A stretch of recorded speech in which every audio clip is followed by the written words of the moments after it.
I am going to show you how to make the perfect poached egg. Trust me, it's foolproof. You're going to need 1 egg, small strainer, little cup dish of sorts. Take the egg, put your strainer over the little dish, crack the egg into this, into the compost. Now you're going to take the dish over a sink. You see what's dripping out? That's what makes the long stringy bits that nobody likes, and it makes an ugly poached egg. Turn the water on kind of light. That's not light. Give me a second. After this, I'm going to show you how to turn on the water properly, because clearly it's something I need to master. Oh, hey, muffin. Please hold. Now, you're going to take the egg. Little bits coming out. You're going to run your hand under it. Egg white, you're just taking the excess off so you don't get those ghost-like weirdo poached eggs. 5 times is usually pretty good.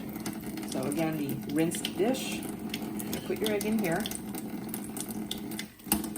We're done with this. Now you're going to bring it over to the water. Now, this is just water. It's simmering. I put a bit of salt in it. You do not need vinegar. Trust me. So now you're going to put this delicately into the boiling water. Don't touch this for 2 minutes. So now we're at just about the 2-minute mark. The total cook time is 4 minutes 30 seconds if you want to eat this today, or 4 minutes if you want to put this in an ice bath and eat this tomorrow. So now, 2 minutes, you can see it's got a really nice shape. All you need to do is flip it.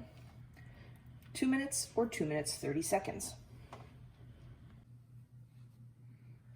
And here we are. This is the 4-minute mark because I'm having mine tomorrow. So as you can see, let me just flip it and show you the top. And it does not want to flip. Anyway. Perfect poached egg. If you're going to have this tomorrow, it's good in the fridge for about a week. Just put it into an ice bath, and you are good to go.